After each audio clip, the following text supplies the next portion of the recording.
स्थूलतनुं गजेन्द्रवदनं लम्बोदरं सुन्दरं प्रच्छन्नन्दनमन्दगन्धलुब्धमधुपं व्यालोलगण्डस्थलं दन्ताघातविदारितारिरुधिरे सिन्दूरशोभाकरं वन्दे शैलसुताशुतं गणपतिं सिद्धिप्रदं कामदां ये हि हेरम्बमहेशपुत्र समस्तविघ्नौघविनाशदक्ष माङ्गल्यपूजां प्रथमं प्रधानं गृहाणपूजां भगवन् नमस्ते। ज्ञान की दायिनी बुद्धि प्रदायिनी दूर करो मन का अंधियारा। मूढ़ हूँ मैं असहाय हूँ मैं जननी ममता का ही दे दो सहारा। मातु कृपा कर कष्ट हरो अपराध विसारी के आज हमारा। मैया तुम्हारी करो विनती शरणागत है यह दास तुम्हारा। देवी तुम्हारी करो विनती शरणागत है यह दास तुम्हारा। आज हम लोगों के लिए परम सौभाग्य का विषय है। ये बहुत ही महत्वपूर्ण समय हम लोगों के लिए है। आज हम लोग भगवान प्रभु श्री रामचंद्र जी के जीवन चरित्र के विषय में गोस्वामी तुलसीदास जी ने जिस रामचरितमानस का रचना किया, उस रामचरितमानस के लिखने में उन्होंने कहा कि शांतः सुखाय तुलसी रघुनाथ गाथा भाषा निबद्धमति मंजुल मातनोति। इतने बड़े महाकाव्य की रचना किया, परंतु उन्होंने कहा कि कवित विवेक एक नहीं मोरे। असत कहूँ लिखी कागद को रे। कहा कि कवि न हूँ नहीं चतुर कहावों। तनिक भी अहम भाव बाबा गोस्वामी जी के मन में नहीं रहा। 7 कांडों की रचना किया। प्रथम कांड में भगवान प्रभु श्री रामचंद्र के बाल स्वरूप का वर्णन किया। विद्या अध्ययन हुआ, नाना प्रकार से विद्याओं में पारंगत हुए, विवाह हुआ। आगे चल कर के अयोध्या कांड में विवाह इत्यादि और वनगमन की कथा का विस्तार पूर्वक वर्णन किया। 7 कांड में सबसे प्रमुख कांड जो है वो हमारा सुंदर कांड माना गया है। सुंदर कांड में नाना प्रकार के सुंदर कार्यों का जो है हमको दिग्दर्शन मिलता है। भक्ति का पता हनुमान जी ने लगाया। भगवान प्रभु श्री रामचंद्र के आदेशानुसार उनकी कृपा से हनुमान जी ने भक्ति का सीता जी का पता लगाया, और जब पता लगाने के लिए चले तो उनको दृढ़ विश्वास हुआ कि आज मैं सीता जी की खोज अवश्य कर लूँगा।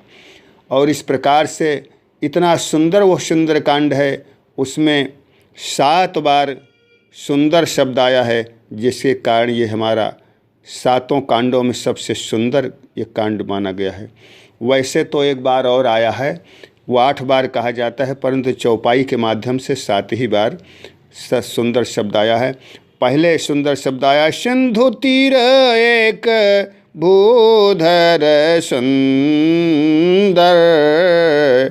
कौतुक कूदे चढ़ो ताओ पर। सबसे पहले वो भूधराकार जो पर्वत था उसके ऊपर विराजमान हुए। ब्रह्मा ने नाना प्रकार से सारी सृष्टि की व्यवस्था किया। भगवान विष्णु उसकी व्यवस्था में रहे, परंतु पहले पर्वत जो है ये उड़ जाया करते थे। पर्वतों के पंख हुआ करते थे, परंतु नेत्र नहीं हुआ करते थे। जहाँ भगवान आबादी बनाए रहते थे, जहाँ कोई व्यवस्था रहती थी, वहाँ जाके पर्वत उतर जाते थे, विश्राम करते थे। इसलिए भगवान ब्रह्मा ने विष्णु से कहा कि तो हमारी सारी व्यवस्था को ही विनष्ट कर दे रहे हैं। भगवान विष्णु ने कहा कि महाराज आप ही तो बनाए हो, ये उड़ते हैं, नेत्र तो इनको है नहीं, इनको पंख आपने दे दिया है, आप ही ने तो पंख दिया है। और ये उड़ते हैं, उड़ कर जहाँ मन होता है तहाँ बैठ जाते हैं, और जहाँ बैठते हैं सारी जो है व्यवस्था, सारे विकास सब समाप्त हो जाता है। भगवान विष्णु ने ब्रह्मा से कहा कि यदि आप अपनी व्यवस्था को ठीक रखना चाहते हो तो इनके पंख को काट दीजिए। ब्रह्मा ने जब यह व्यवस्था बनाया कि सारे पर्वतों के पंख काट दिए जाएंगे, तो सारे पर्वतों का पंख जो है काटना शुरू हुआ। तो एक मैनाक पर्वत था जो सोने का पर्वत था, वो सोचा कि मेरा भी पंख कट जाएगा तो बड़े दुर्व्यवस्था हो जाएगी। उसने आकर के समुद्र से याचना किया कि देखो, यदि हमको आप स्थान दे दो तो मैं आपके यहाँ एक जगह छुप जाऊँगा और मेरा पंख नहीं कटेगा। समुद्र ने कहा कि मेरे हृदय में बहुत स्थान है, मैं बहुत जगह है, मैं छुपा लूँगा, परंतु मेरे अंदर तुम प्रवेश कैसे पाओगे? लहरें जो हैं, इन लहरों के कारण तुम मेरे अंदर आ नहीं सकते हो। कहा इन लहरों को रोक दीजिए। कहा इन लहरों पर तो पवन देव का अधिकार है, अगर पवन देव न चाहें तो ये लहरें जो है शांत हो सकती हैं। पवन देव की स्तुति किया, पवन देव ने लहरों को रोका और मैनाक पर्वत समुद्र में जाकर छिप गया। जब हनुमान जी सीता जी की खोज लगाने के लिए जाने लगे तो समुद्र ने मैनाक पर्वत से कहा कि देखो, हनुमान जी जा रहे हैं सीता जी का पता लगाने, तुम्हारे ऊपर बहुत बड़ा कर्ज है पवन देव का, और पवन देव के पुत्र हनुमान जी जा रहे हैं, उस कर्ज से अगर मुक्ति पाना चाहते हो तो हनुमान जी को थोड़ा विश्राम दे दीजिए।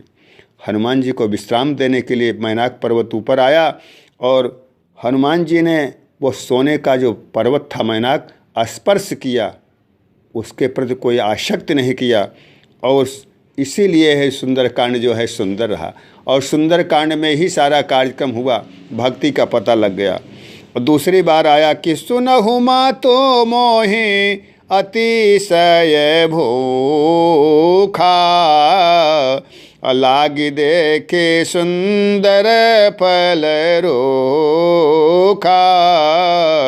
जब सीता जी का पता लगा लिया तो उनको भूख लग गई, और भूख लग गई तो सुंदर फलों को माता जी से आदेश लिया और फलों को खाया।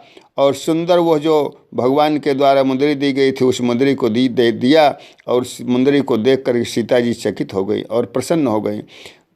गोस्वामी जी ने लिखा कि तब देखे मुद्रिका मनोहर, राम नाम अंकित यते सुंदर। गोस्वामी जी ने लिखा कि सावधान मन करे पुण्य शंकर, लागे कहन कथायते सुंदर। हनुमान जी सबसे पहले भगवान का नाम लेकर के ही कोई काम करते हैं। जब भी कोई कार्य हुआ तो पहले भगवान को प्रणाम किया, उनका नाम लिया, तब आगे बढ़े। हर श्री राम तन कीन्ही प्रणामा, असगुन भय शुभ सुंदर नाना। जब भगवान प्रभु श्री रामचंद्र का नाम ले लिया तो सब काम हो गया। आगे बताया कि सठ सन विनय कुटिल सन प्रीति, असहज कृपण सन सुंदर नीति। सुंदर नीति का निर्धारण किया गोस्वामी तुलसीदास जी ने। कहा कि कुटिल के साथ यदि आप बड़ा प्रेम का व्यवहार करोगे, तो सठ के साथ यदि बड़ा सरलता दिखाओगे तो काम बनने वाला नहीं है।